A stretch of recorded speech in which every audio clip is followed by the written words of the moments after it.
안녕하세요, 곧동남 시돌입니다. 이번 강의에는 프레스 금형의 표현, 기호, 세부적 해석 방법에 대해서 공부하겠습니다. 첫 번째로 은선과 실선을 구분하겠습니다. 은선과 실선의 가장 쉬운 차이점은 은선은 점선이며 가려져 있다는 것을 표현한 것이고, 실선은 쭉 이어진 선이며 보인다는 뜻입니다.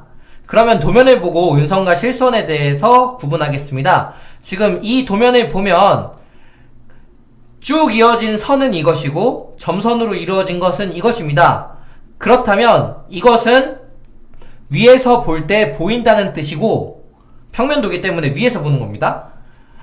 이것은 은선이기 때문에 위에서 봤을 때 보이지 않는다는 뜻입니다.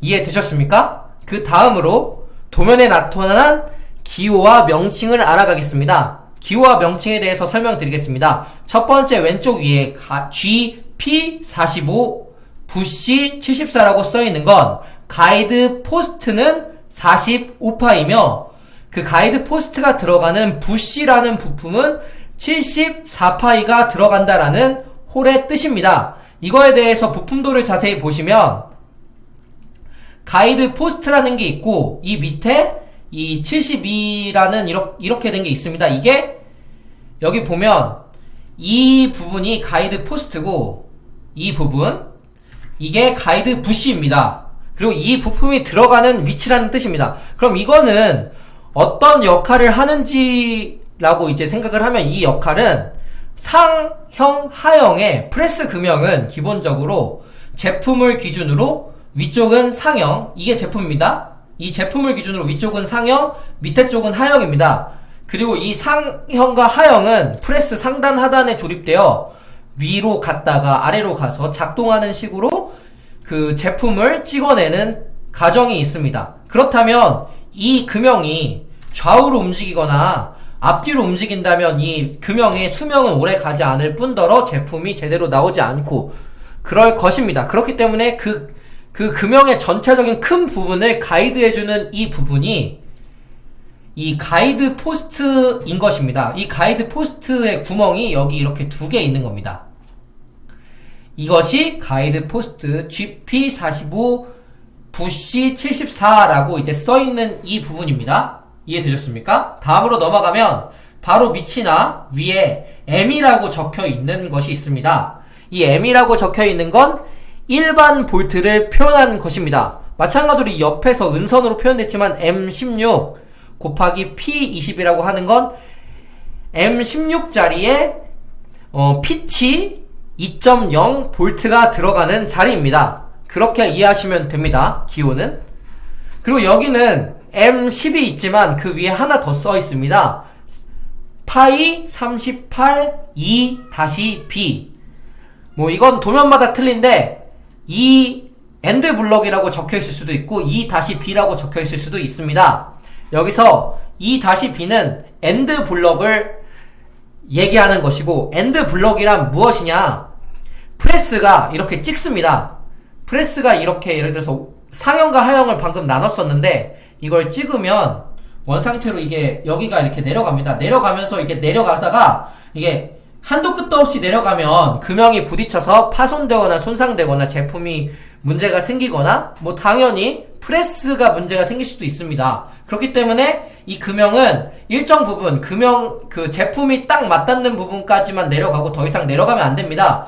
그 내려가는 것을 막기 위해 이 블럭을 대서 이 블럭 두 개가 맞닿으면 더 이상 내려가지 않게 만드는 이 블럭의 이름이 엔드 블럭. 금형의 행정거리가 끝났다고 해서 엔드 블럭이라고 칭하며 그것을 표현하는 건 바로 2-B라고 하거나 엔드 블럭이라고 표현합니다.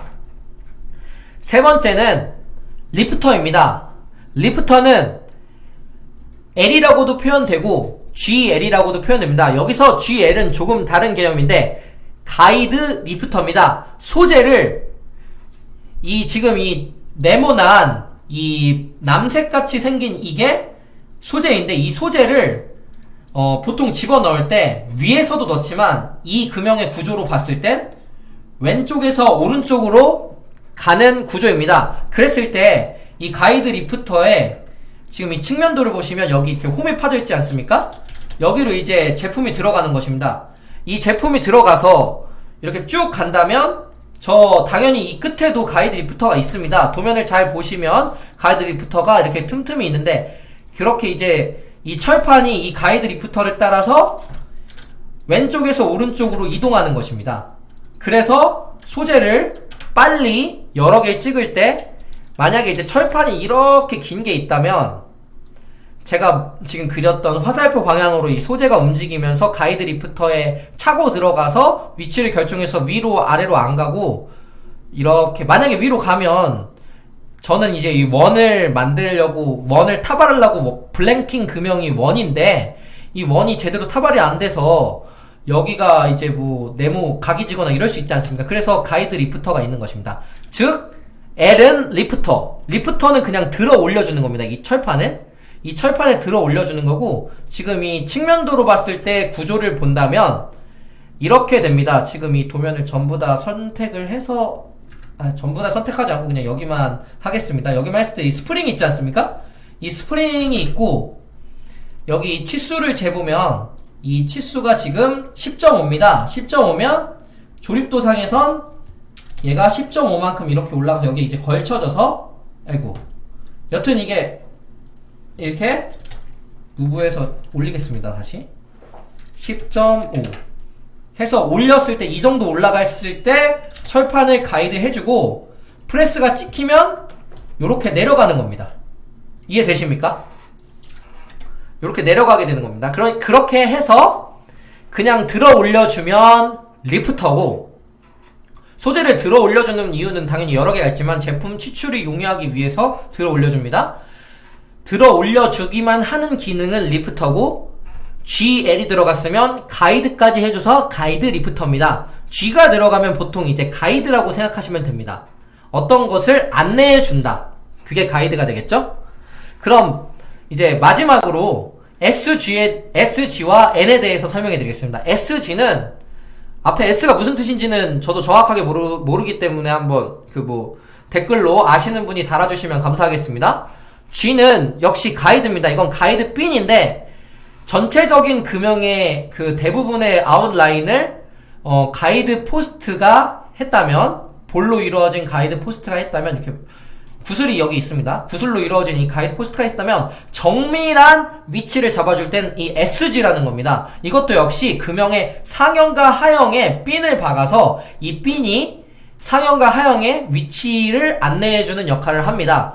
그래서 SG는 가이드 포스트입니다. 이것도. 그 다음에 N은 뭐냐? N은 맞춤핀이라는 것이 들어가는 구멍을 알려주는 것인데, 이 N은 부품이 예를 들어 얘가 있으면 그냥 볼트만 조립하면 볼트는 공차가 1mm에서 뭐 1.5mm까지도 있을 수 있기 때문에 조립이 오른쪽으로 됐다가 왼쪽으로 1mm 됐다가 이럴 수 있습니다. 그렇기 때문에 그것을 방지하기 위해서 정확한 이 위치를 안내해주는 핀을 박는 곳, 예를 들어서 이 핀을 여기다 이렇게 박는다면 이 위치가 정확하게 가지. 조립할 때마다 한 번 조립할 때마다 이렇게 가고 오른쪽으로 갔다가 한 번 조립할 때 왼쪽으로 가면 안 되지 않겠습니까? 그렇게 조립하는 부품과 부품의 정확한 위치를 결정하기 위해서 내려주는 핀 자리가 바로 이 N입니다. 맞춤 핀이 되겠습니다. 이상으로 기호와 명칭에 대해선 알아갔고요. 뭐 다른 기호와 명칭에 대해서는 점차 이제 도면을 보면서 새로 나타나는 거에 대해서는 설명을 해드리겠습니다. 마지막으로 상하 조립도의 구분이 있겠습니다. 상하 조립도의 구분을 어떻게 하느냐, 아까 설명드렸던 것 같은데 간단하게 이제 첫 번째로는 이제 제품의 위치를 보고, 제품에서 위에 있으면 이거는 상측이고 제품에서 아래에 있으면 당연히 이것은 하측이라고 말씀드렸지 않습니까? 그럼 이제 제품을 따라서 이제 위아래로 나눠보면 이 정면도에선 이렇게 구분하기가 쉽습니다. 근데 이제 평면도에선 이게 상형의 조립도인지 이게 하형의 조립도인지에 대해서 모르지 않습니까? 그러면 첫 번째로 실선과 은선을 통해서 구분하는 겁니다. 자, 여기 실선이 있습니다. 이렇게 실선이 있으면 보통 이제 상형이라면 이 판때기에 가려져서 이 판과 이 안쪽의 판들이 당연히 은선으로 보여야 됩니다. 근데 지금 이 판이 제일 큰데도 불구하고 이게 실선입니다. 그렇다면 하측 도면이라면, 하측 조립도라면 여기에서 이제 시선을 여기에서 본다고 생각을 해보십시오. 잘 상상해 보시면, 여기서 보시면 이 단이 보일 겁니다. 이 단이 보인다면 당연히 보이기 때문에 여기는 실선이 될 것입니다. 근데 지금 이건 약간 도면이 좀 이건 여기도 은선이어야 됩니다. 이게 만약에 상형 도면이라면. 근데 이걸로만 파악할 게 아니라 이 엔드 블럭도 보십시오. 엔드 블럭도 만약에 이게 상형이라면 여기가 점선이어야 됩니다. 지금 여기 위에서 본다면, 시선을 이 상형 위에서 본다면 당연히 이 엔드 블럭은 보이지 않지 않겠습니까? 제가 화살표를 그리겠습니다.